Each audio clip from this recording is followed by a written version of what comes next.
y vamos a empezar a proyectar, aunque no tengo todavía la presentación de hoy.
Ya está abriendo.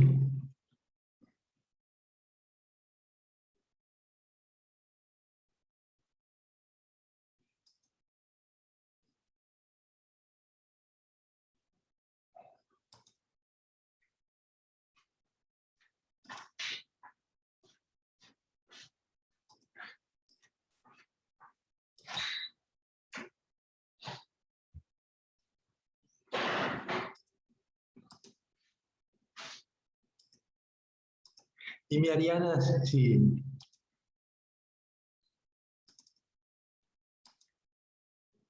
Ariana, dime si o Dayana, dime si se ve la pantalla. Sí. Sí, sí se ve. Vamos a ponerla en grande entonces. Bien, la asignatura es biología molecular.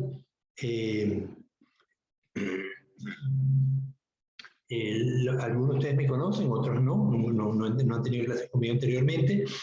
Yo soy biólogo, me gradué en la Universidad Central de Venezuela, donde trabajé en comunidades boscosas y recuperación con los incendios. Trabajé con alelopatías, son efectos a distancia que las plantas pueden tener, y también trabajé con ecofisiología de camarones. Luego hice la maestría y el doctorado en ecología acuática y poblacional de la Universidad de California en Santa Bárbara, con la interacción de los cangrejos ermitaños con el ambiente donde viven. Cangrejos ermitaños del área intermareal. Luego regresé a Venezuela, donde fui investigador pesquero en el Instituto de Investigaciones Agrícolas, porque allí en Venezuela el INIA tiene que ver con agricultura, ganadería y pesca. En Ecuador el INIAP solamente tiene que ver con ganadería y agricultura, porque la pesca se encarga del Instituto Público de Investigaciones en Acuicultura y Pesca, el IPIAP, que tiene su sede en Guayaquil. Allí en el INIA pues trabajé durante 29 años con cultivo de camarones, mejillones y macroalgas, igualmente con dinámica de poblaciones de peces y camarones. Luego, en el 2015, me contrató el gobierno ecuatoriano para iniciar la carrera de tecnología en acuicultura en el Tecnológico Luis Arboleda Martínez, que actualmente tiene dos sedes, una en Manta y otra en Jaramijó. La parte de acuicultura se lleva en Jaramijó, donde tiene un laboratorio marino instalado. Igualmente apoyé a la CENESID en una serie de cursos que tuve que dictar por varias universidades sobre la redacción de artículos científicos, entre ellos en la OLEAN. Y luego finalmente fui vicerrector del tecnológico durante 9 meses, y luego me pasé a la OLEAN, donde estoy desde hace 2017 hasta el presente. Estas son las actividades del semestre que está comenzando. Hoy, 4 de octubre, pues inicio de las clases. Vamos a tener entonces el primer parcial el día 22, la semana del 22 al 27. Seguramente ustedes tienen clase conmigo los lunes y los miércoles. Puede que el primer parcial lo tenga el lunes o el miércoles, eso va a depender. Los parciales en esta asignatura pues son 10 preguntas de múltiple escogencia, pero solamente vale, lo vamos a ver enseguida, el 30% de la nota. El 70% son los trabajos que ustedes van a ir haciendo a medida que vamos avanzando con los temas, o las intervenciones orales que van a tener, las exposiciones orales, perdón, que van a tener durante algunos, asociadas a algunos temas. El segundo parcial va a ser en enero, de la semana del 17 al 22. La siguiente semana, el 24, son las recuperaciones y tenemos un mini semestre que va a durar entre febrero y marzo. La facultad hasta ahora no ha ofertado clases en los minisemestres. Esperamos que este año sí lo hagan. Eso va a depender de la petición que hagan los estudiantes. Pero yo sé, en los 4 años que tengo en la universidad, nunca la facultad ha ofertado posibilidad de que los estudiantes adelanten materias o tomen materias que habían reprobado durante el minisemestre. Esperamos que el año que viene sí lo hagan. Hay una foto que me falta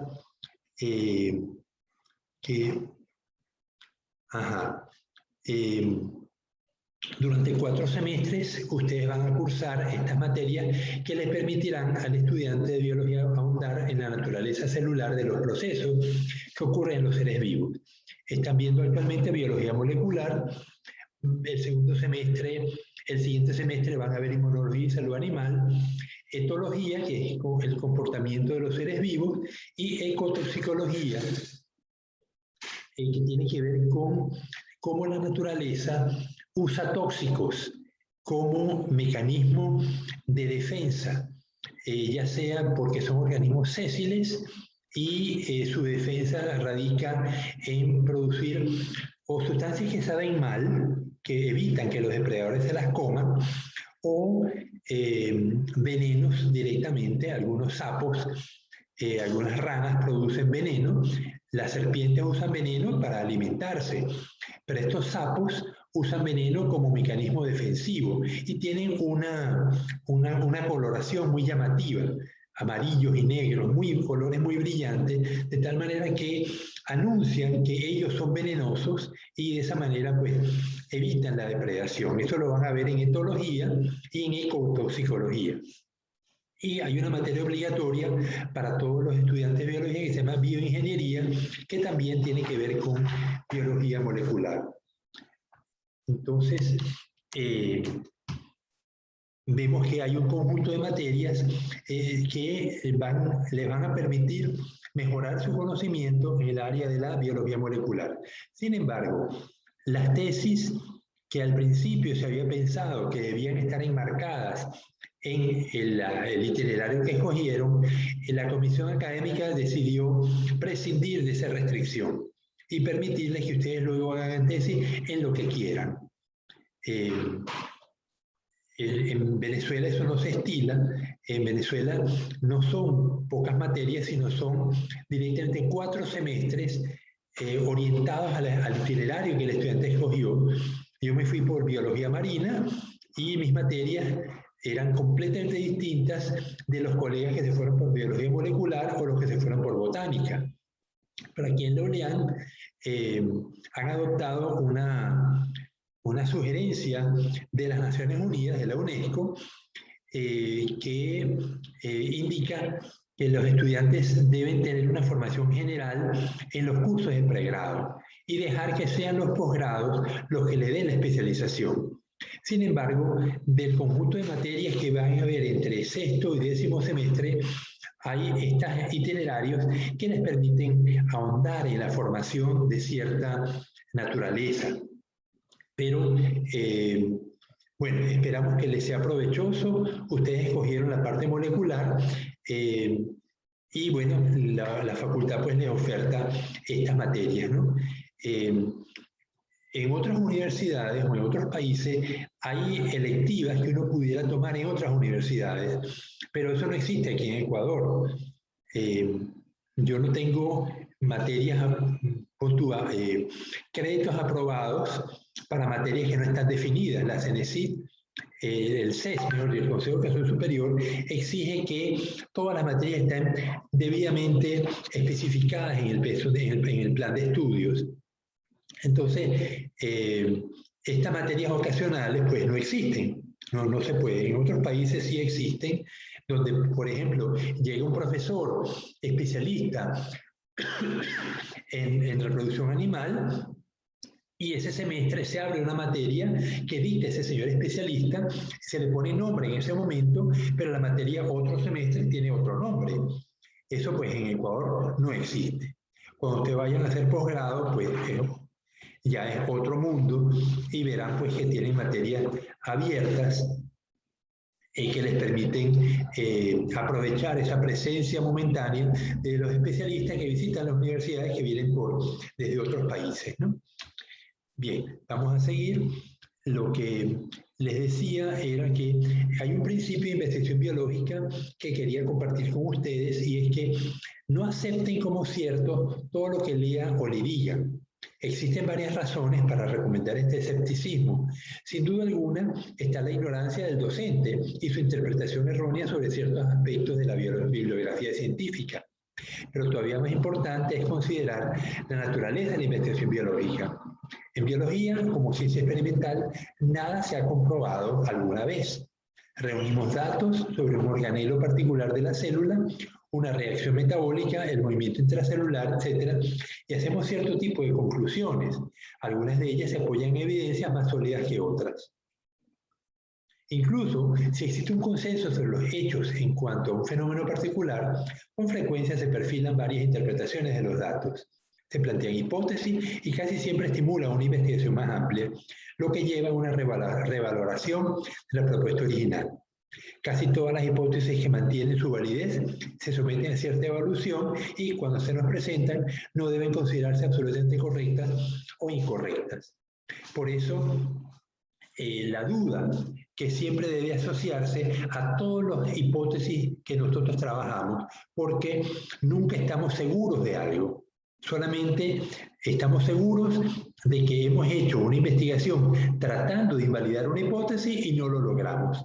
En ese sentido, las hipótesis siguen siendo válidas. Piensen que durante muchos siglos, la física newtoniana, que era la que ocurre a baja velocidad, era la que dominaba el conocimiento físico del mundo. Sin embargo, en los años 90, Einstein propuso una nueva teoría, que es la teoría de la relatividad, donde indicaba que a medida que los cuerpos se aceleran y alcanzan velocidades próximas a la luz, ¿qué pasa con la materia cuando se acerca a la velocidad de la luz? Valeria, ¿te acuerdas?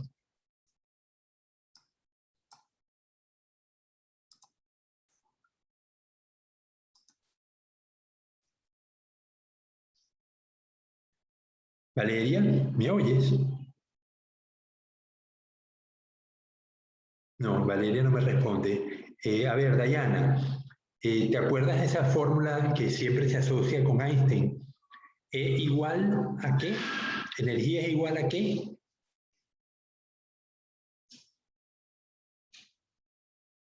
Fanny, ¿tampoco te acuerdas?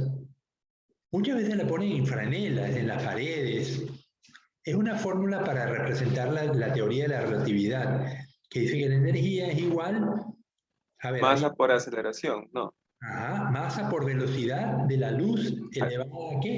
Elevado al cuadrado. Elevada al cuadrado. O sea, E igual m por v o c que le ponen a veces elevado al cuadrado. Entonces, cuando la masa, que la podemos tocar, la podemos pesar, tiene peso, la masa tiene peso, cuando se acerca a la velocidad de la luz, se convierte en energía. Entonces, deja de ser masa y se convierte en energía. Entonces, por eso la física newtoniana, que yo dejo caer una manzana y cae al piso, eso ocurre a baja velocidad, porque a alta velocidad la manzana deja de ser manzana y se convierte en energía. Entonces vemos cómo la física newtoniana explicaba los fenómenos hasta cierto nivel, pero a partir de cierto nivel, cuando la velocidad de la luz, cuando la velocidad de los cuerpos se eleva mucho, deja de cumplirse y se convierte, entonces empieza a aplicarse la física relativista, que permite explicar fenómenos extraterrestres o inclusive dentro de la Tierra, porque las bombas atómicas se desarrollaron posteriormente a ese descubrimiento. Entonces vemos cómo las hipótesis que tradicionalmente son aceptadas durante muchos años o siglos, sin embargo, son solamente eso, hipótesis que explican fenómenos dentro del ámbito familiar para nosotros. Pero cuando surge un nuevo ambiente, verificamos que esas hipótesis se cumplen y a veces no se cumplen y necesitamos una hipótesis más amplia. Entonces, por eso es necesario ese escepticismo del conocimiento que tenemos de todas las ciencias, no solamente de la biología. Bueno, vamos a ver ahora el contenido de la asignatura. Este tema va a comenzar con historia de la citología, propiedades de la célula, los componentes. Van a hacer un ejercicio sobre los componentes de la célula. El primer deber va a ser técnicas de estudio de la biología celular. Vamos a ver algunas técnicas que para ustedes son conocidas y otras que son enteramente nuevas. Vamos a ver los tipos de células, que son las arqueas, dentro de los procariotas tenemos las bacterias normales y las arqueas. Se diferencian sustancialmente, sobre todo en la composición de la membrana celular. Los eucariotas, células vegetales y animales, que tienen núcleo. Las bases químicas, vamos a repasar la química de bachillerato y la que vieron con el profesor Manuel Mendoza y con el profesor ya difunto David Villarreal. Vamos a ver los enlaces, equilibrio químico, propiedades del agua y los compuestos orgánicos, los carbohidratos, lípidos, proteínas, ácidos nucleicos, la composición de cada uno de ellos, qué diferencia un lípido de un carbohidrato. Estas cosas necesitamos repasarlas para poder entender lo que sigue. Y finalmente el capítulo termina con las enzimas y la catálisis enzimática, la cinética de Michaelis-Menten. Vamos a ver algunos ejercicios de cómo se estima la velocidad de la reacción cuando es catalizada por una enzima y cómo este hecho, esta medición de la velocidad, me permite saber si una enzima tiene inhibición alostérica o inhibición competitiva. Alostérica es cuando el inhibidor actúa sobre un sitio distinto al centro activo de la enzima, y competitiva es cuando el inhibidor actúa directamente sobre el centro activo. Pero yo puedo saberlo midiendo la cinética de Michaelis-Menten. Y eso lo vamos a ver en detalle, vamos a hacer ejercicios con esto, ¿no? Entonces, una vez dominada esta parte genérica, que nos va a tomar algunas semanas, vamos a empezar con la estructura y función de la membrana plasmática, que es la primera evidencia de que tenemos un ser vivo. Los coacervados, ustedes lo estudiaron en biología general, se diferenciaban de cualquier otra partícula porque tenían una composición interna distinta al medio ambiente que los rodeaba. Entonces, esa composición distinta se logra gracias a una membrana celular que está compuesta de lípidos y proteínas y azúcares en una distribución muy particular, y es lo que permite que la célula sea eso, sea célula, se diferencia del medio ambiente porque está separada de él por una membrana plasmática. Vamos a ver la composición de la membrana, sus componentes, las características químicas de los componentes, que por supuesto ya la vamos a dominar porque lo hemos visto en el tema anterior. Vamos a ver cómo se mueven las sustancias a través de la membrana, que algunas se mueven por difusión simple, respondiendo a la presión osmótica, o hay transporte activo, un gasto de energía. Cuando se habla de transporte activo nos referimos a que hay moléculas de ATP que se utilizan para poder mover sustancias desde el medio exterior hacia el interior de la célula. Vamos a ver qué son los potenciales de membrana, vamos a ver el impulso nervioso y cómo se transmite, vamos a ver que existe una pared celular en algunas células, en particular en las arqueas, las procariotas y las células vegetales. Las células animales no tienen pared celular. Y finalmente, todavía nos quedan membranas extracelulares. Van a ver cómo la membrana plasmática se comunica con el retículo plasmático, con el núcleo, con el aparato de Golgi. Todas estas estructuras, ahí con las vacuolas, todas estas estructuras están asociadas a la membrana plasmática. Entonces uno piensa que la membrana plasmática es solamente una envoltura y no puede estar más distante de la realidad. Realmente la membrana plasmática está conectada internamente con varios organelos dentro de la célula y es una de las cuestiones que a mí siempre me ha sorprendido, cómo la membrana plasmática puede cumplir tantas funciones. Vamos a ver qué es la exocitosis. Perdón, bueno, aquí yo debía haber modificado esto, ¿no? Endocitosis, pinocitosis son mecanismos como la célula capta los alimentos. Y la exocitosis es como expulsa los alimentos no digeridos. Y luego vamos a ver la conexión entre células, la matriz extracelular, cómo se conectan las células en las plantas, en los tejidos. Yo tengo las células musculares, las células del hígado, las células del páncreas. Entonces, las células que forman el páncreas no están conectadas con las células del estómago. Sin embargo, están asociadas mediante mecanismos químicos. O sea, el páncreas libera hormonas que actúan sobre distintos distintos órganos del cuerpo, y de esa manera se conectan las células de un organismo multicelular a través de sustancias químicas que se liberan en la sangre. Pero también las células están conectadas entre sí mediante mecanismos extracelulares. O sea, todas las células pancreáticas están unidas formando un tejido. Eso es la matriz extracelular. Bien, luego vamos a seguir avanzando con los organelos asociados a la energía. Vamos a ver la mitocondria y el papel que cumple la mitocondria en la respiración aeróbica y la respiración anaeróbica. Vamos a ver los cloroplastos, la fotosíntesis, los fotosistemas 1 y 2, y finalmente los peroxisomas y su función primaria, que es descomponer los peróxidos en sustancias no tóxicas. Los peróxidos son muy tóxicos. El agua oxigenada que se forma en las mitocondrias causa muchas mutaciones. Entonces, los peroxisomas tienen como función primordial eliminar esa agua oxigenada y transformarla en agua y oxígeno. Pero también tienen otras funciones que vamos a ver en ese momento. Vamos a seguir con el capítulo 4, comunicación intercelular, cómo las hormonas son liberadas desde ciertos órganos, y cómo son recibidas por ciertas células. Vamos a ver qué son los neurotransmisores, las neuronas y los axones. Y vamos a ver que tenemos receptores de membrana y receptores en el citoplasma. Eso se llama receptores citosólicos. Hay hormonas que actúan penetrando la pared, la membrana plasmática, y su receptor está en el citoplasma. Hay otras que actúan a nivel de membrana solamente. Esto lo vamos a ver en comunicación intercelular.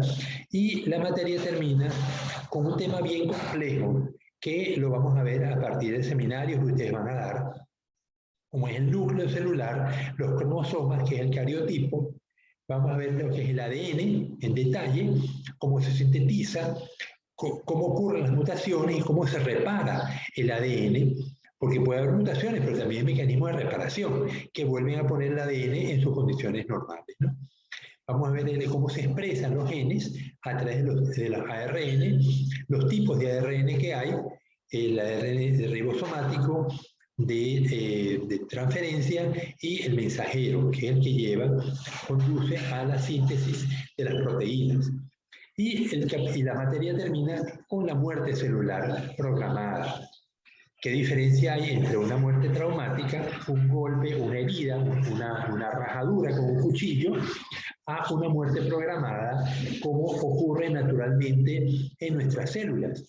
Cuando nosotros estamos en desarrollo embrionario, tenemos las membranas interdigitales, las manos del feto, un feto muy joven, tiene membranas interdigitales en los dedos. O sea, los dedos no están formados como dedos, sino parece la pata de un pato, con membranas interdigitales que permiten que el pato nade. Pero en el caso del feto humano, estas membranas interdigitales tienen que desaparecer. y eso se desaparece por procesos apoptóticos, donde las células de la membrana se autodestruyen y los materiales que las componen se usan para construir nuevas células. Entonces, la apoptosis es un fenómeno programado en la fisiología de la célula y lo vamos a estudiar en detalle. Con eso pues terminamos la materia. Hay unas referencias, hay muchos libros de biología celular. Yo les voy a pasar el sílabo tan pronto el decano me lo apruebe. Allí va a haber unas indicaciones de cómo bajar los libros. Aquí vemos el de Robertis, se llama Biología Celular y Molecular. Lo vamos a usar bastante en el curso, lo pueden bajar en esa dirección.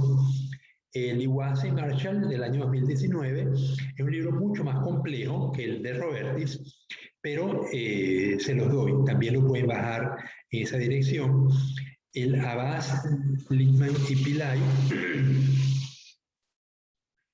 también lo pueden bajar en esa dirección. Y finalmente el CAP y Palacios Martínez, Biología Celular y Molecular, de McGraw-Hill, está disponible en esa dirección. O sea, todos los libros los pueden bajar y les recomiendo que los bajen todos, porque eventualmente lo que un libro tenga o carezca de él, lo pueden encontrar en otro libro. Obviamente cuando hagan los ejercicios, ustedes consultarán en internet donde hay muchas otras cosas, ¿no? Bien, con esto terminamos esta primera parte introductoria.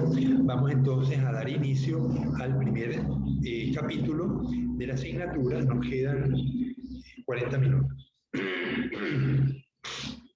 ¿Hay alguna pregunta? Bueno, no. No dijimos lo de las calificaciones, Ariel. Son 2 periodos, cada periodo tiene un examen parcial que vale 30%, el otro 70% está asociado a 3 trabajos o exposiciones. Cada trabajo vale el 25% de la nota, igual que las exposiciones. Entonces son 3 trabajos o 3 exposiciones y el parcial, eso constituye el 100% de las notas de cada periodo. ¿Hay alguna pregunta del grupo de estudiantes?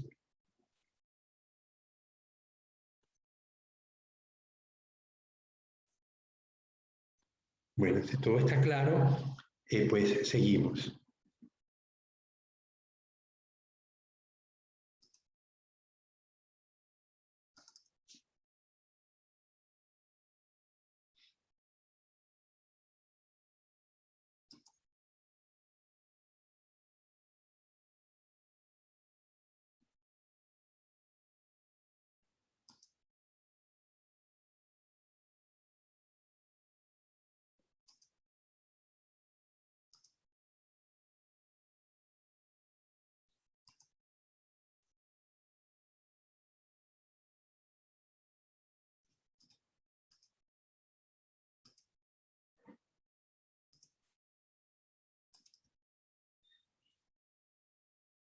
Ya.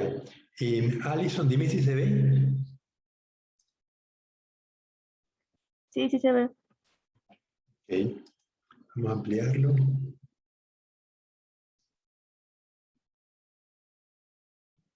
Las clases están grabadas y se van a colocar donde mismo hay en el aula virtual, donde mismo vieron la carpeta de los links de las clases, va a haber otra que dice clases grabadas.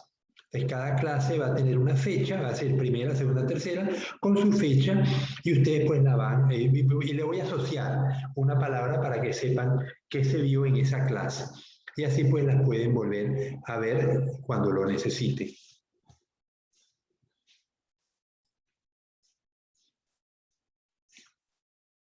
Ok, entonces vamos a ver historia de la citología. La citología comienza con el descubrimiento del microscopio o la construcción del primer microscopio.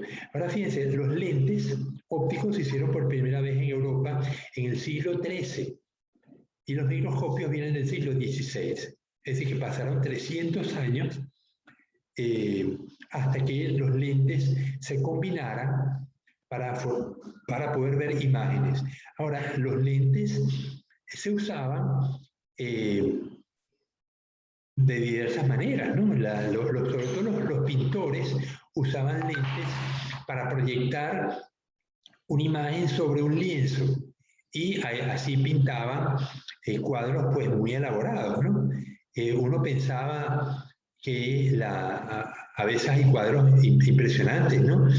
Y pensaba que el pintor lo hacía pues directamente de la imaginación, pero luego estuve viendo unos videos donde los pintores usaban lentes y con los lentes proyectaban sobre el lienzo y de esa manera obtenían la imagen y podían pues dibujar, calcar, diríamos, ¿no?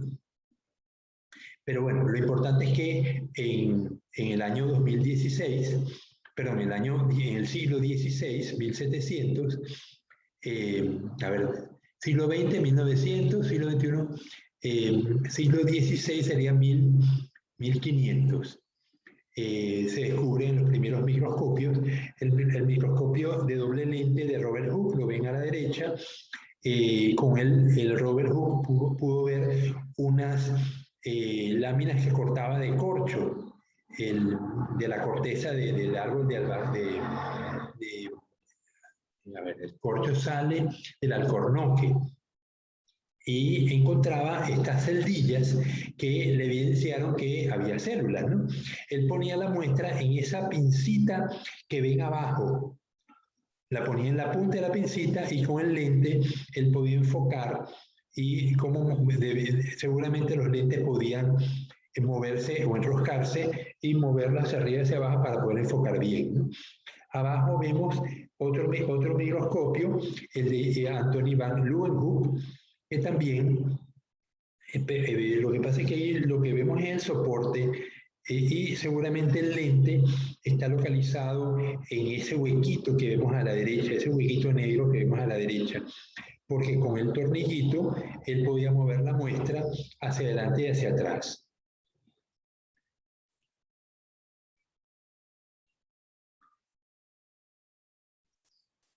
Dice, la célula como unidad básica de la vida. No fue sino hasta la década de 1830 que se extendió la importancia de las células. En 1838, Matthias Schleider, un abogado alemán convertido a botánico, concluyó que a pesar de la diferencia en la estructura de varios tejidos, las plantas estaban hechas de células y que el embrión de la planta surgía de una sola célula. En el año 39, Theodor Schwann, un zoólogo alemán y colega de Schleider, publicó un informe exhaustivo sobre la base celular de la vida animal. Schwann concluyó que las células de las plantas y los animales son estructuras similares y propuso estos dos principios de la teoría celular. Todos los organismos están compuestos por una o más células. La célula es la unidad estructural de la vida. Estos dos principios, pues, todavía se mantienen, ¿no? Las ideas de Schleider y Schwann sobre el origen de las células demostraron ser menos esclarecedoras. Ambos coincidieron en que las células podrían surgir de materiales no celulares, es decir, la teoría de la generación espontánea. Dada la importancia que estos dos investigadores tenían en el mundo de la ciencia, pasaron varios años antes que las observaciones de otros biólogos fueran aceptadas como una demostración de que las células no surgían de esta manera, como tampoco los organismos surgían por generación espontánea. Hacia 1855, Rudolf Virchow, un patólogo alemán, había hecho un caso convincente para el tercer principio de la teoría celular. Las células pueden surgir únicamente por la división de una célula preexistente.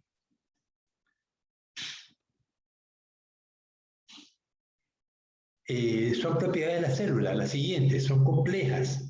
Tienen componentes internos como el aparato de Golgi, la mitocondria, ribosomas, lisosomas, vacuolas, núcleo y nucleolo, retículo endoplasmático, membrana, citoplasma, centriolo, flagelos y cilios, pared celular, cloroplasto y citoesqueleto. Es decir, estos son un conjunto de estructuras que componen las células internamente.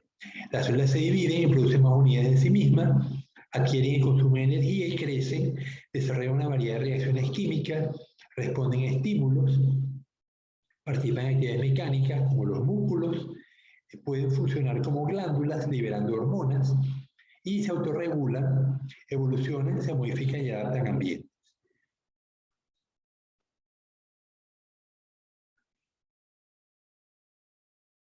Ok, yo tenía algo mucho más extenso que esto. Déjame buscarlo.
¿Aló?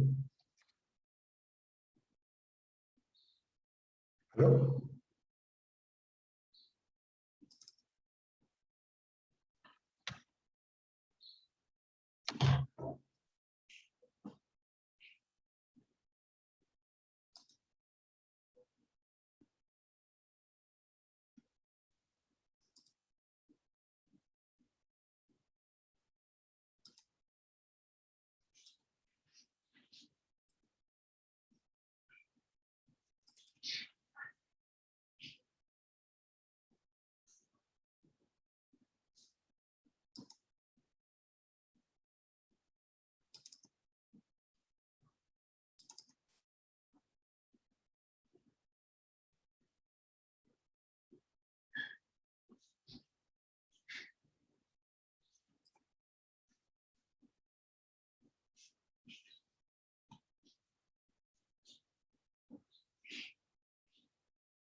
Bien, no consigo el material que tenía sobre historia de la citología, pero les pregunto, ¿el libro de Audecir lo tienen ustedes? ¿Lo han bajado alguna vez?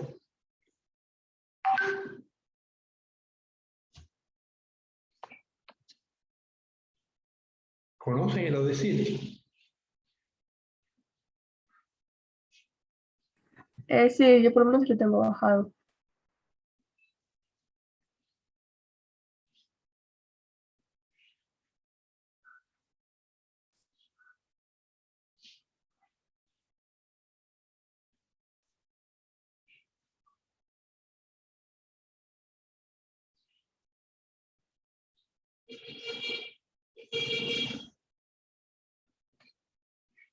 Ok, en lo de CIRC pueden leer más sobre historia de citología. Les agradezco que lo hagan. Y yo juraba que tenía el material aquí y pues no lo consigo ahora, pero ustedes lo pueden leer directamente.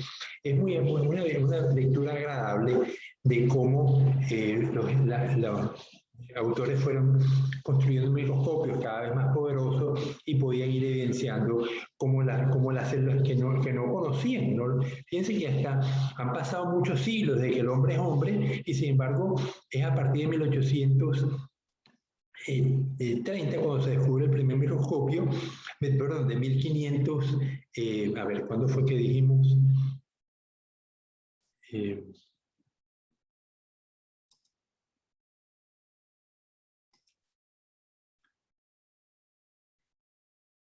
En el siglo XVI, o sea, 1500 y tanto, que los primeros microscopios se descubren y aparece entonces la célula en el conocimiento humano, porque hasta ese momento pues no lo podían ver el tejido, se lo podían comer, cocinarlo, pero no sabían de qué estaba constituido.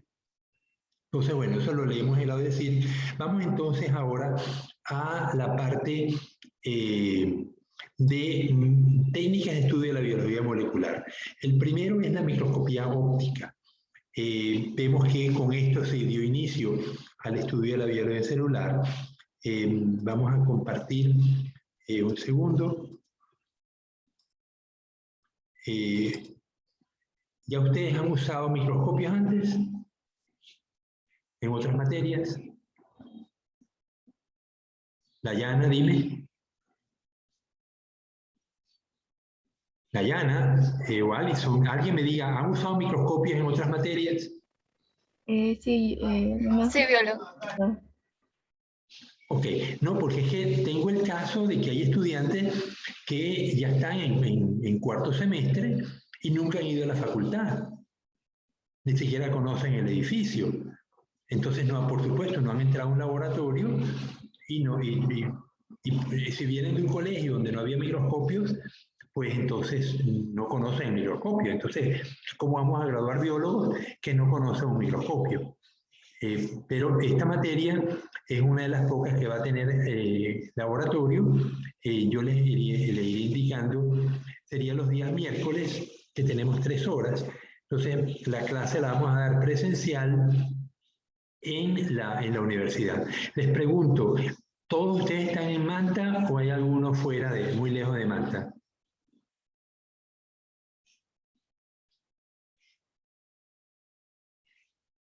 Dime. Yo luego, disculpe que no le escuché muy bien. ¿Puede repetir aquello de las clases que vamos a tener?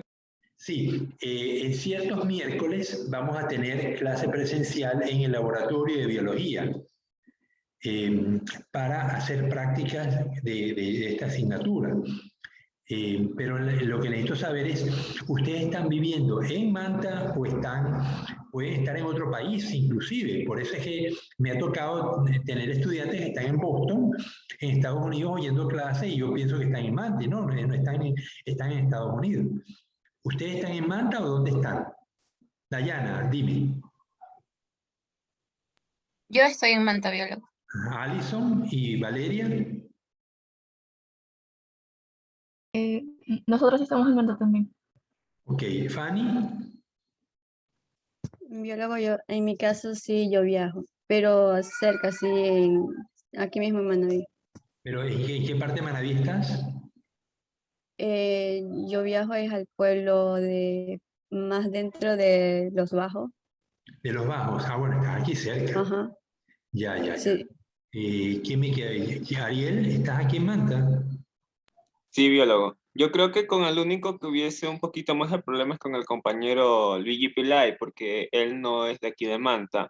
Él, creo, si no me equivoco, es de Puerto López. Entonces habría que decirle a él también. Pero creo que si tuviese la disponibilidad para venir, porque él siempre venía pues desde allá para acá a las clases. Claro, claro. Julia Macías. Sí, yo también vivo en Manta. Ok. Entonces, el que se le complica tendría que salir una hora antes para poder llegar a Manta a las 8, Luigi Pilay. Bien, bueno, aquí vemos la imagen del microscopio, vemos que tenemos un lente, básicamente el microscopio son un conjunto de varias lentes, 2 o 3. En el caso tenemos un ocular, el ocular solamente tiene un aumento de 10%, mientras que el objetivo, tenemos varios, varios lentes conectados a una rueda, esa rueda se llama revólver. ¿Y por qué se llamará revólver? Ariel, ¿se te ocurre? ¿En qué se diferencia un revólver de una pistola?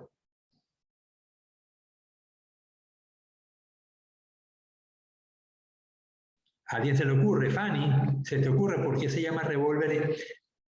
¿Y cuál es la diferencia entre un revólver y una pistola? No sabría. Ya.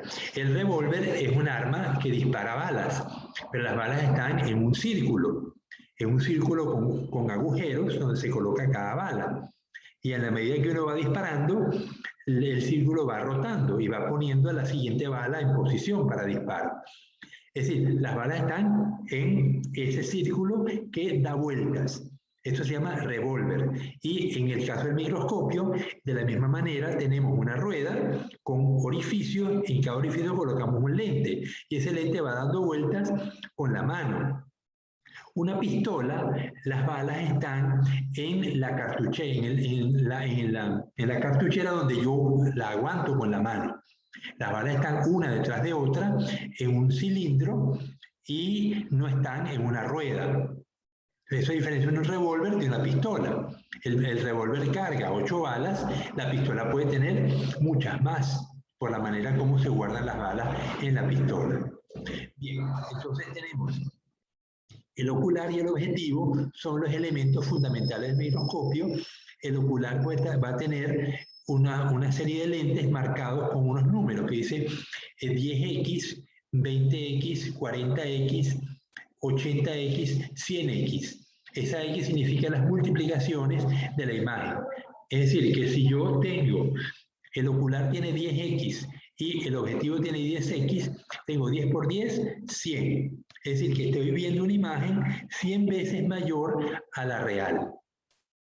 Si tengo el ocular de 100, el objetivo es 100X, tengo 100 por 10, 1000. Entonces tendría que una imagen 1000 veces mayor a la real. Bien, permítame guardar la gallina que se me acaba de salir del gallinero y va a hacer pupú por toda la casa. Ya no hay cómo retener las gallinas. El gallinero es un amigo.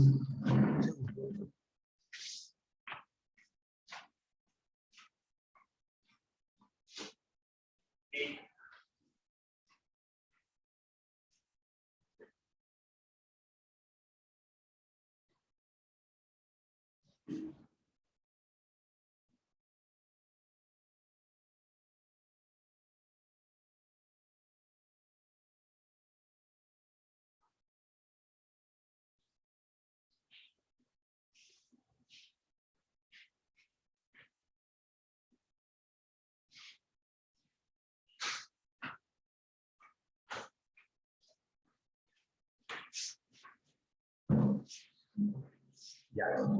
Entonces tenemos ya vemos que el ocular, el objetivo de 100X se usa para ver cosas de gran aumento, obviamente 1000 veces mayores a su tamaño, y hace falta ponerle un aceite de inmersión. Es decir, la mayoría de los objetivos se usan con aire. el de 10X, 40X, 80X, simplemente tienen aire entre la muestra y el lente, menos el objetivo de 100. El objetivo de 100 hay que colocarle una gota de aceite de inmersión para mantener el flujo de luz y que podamos ver correctamente la imagen que deseamos. Entonces se coloca el aceite, usualmente las muestras que uno ve tienen están puestas sobre un portaobjeto y tienen un cubreobjeto encima de vidrio. Entonces yo puedo colocar una gota de aceite de inmersión sin dañar la muestra porque tengo un vidrio, lo estoy colocando sobre el vidrio. Y luego que termino de verla, limpio el aceite de inmersión con un solvente fuerte, que puede ser una acetona o puede ser silol, que es un solvente bastante fuerte, y también limpio el vidrio del lente, ¿no? Lo limpio con silol, porque si no lo hago, el aceite de inmersión se va a secar y va a oscurecer el vidrio y voy a tener que cambiar el objetivo, y esos son costosos, ¿no? Bien, ¿qué más tenemos en el microscopio? Bueno, tenemos el tubo que me mantiene el ocular, y tenemos pues el cuerpo del microscopio, el brazo que me sostiene el ocular. Detrás del ocular vemos un tubo. Ese tubo permite colocar una cámara para tomar fotografías de la imagen que tenemos allí, ¿no? O inclusive puedo colocar una pantalla, porque a veces el profesor está viendo una muestra, pero los estudiantes tendrían que ponerse uno a uno a ver el microscopio. Sin embargo, si el profesor coloca una pantalla arriba, todos están viendo lo que el profesor está viendo por el ocular. Esa es una enorme ventaja, ¿no? Luego tenemos el carro. El carro es la estructura plana donde, ellos le llaman platina. Bueno, platino, carro es lo mismo, ¿no? Tenemos unas pinzas donde colocamos el portaobjeto que vamos a poder mover hacia los lados, hacia adelante y hacia atrás y hacia los lados, ¿no? Eso se logra con un tornillo que aquí no está identificado, pero lo ven debajo de donde dice platina, la flecha de platina, abajo hay un tornillo que me permite mover las pinzas hacia adelante y hacia atrás o hacia los lados. Luego, ¿qué tenemos? La base, bueno, obviamente la base del microscopio, la fuente de luz. La fuente de luz puede ser una lámpara o puede ser un espejo cóncavo que me hace converger los rayos solares hacia la muestra.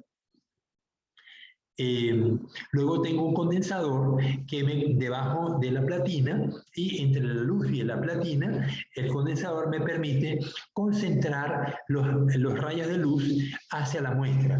Y eso pues me permite también a veces colocar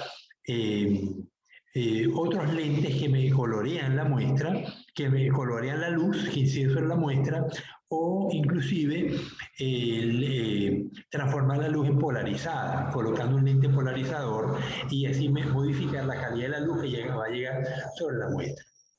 Abajo a la derecha dice tornillo macrométrico y micro. Permíteme que se me va a encarar.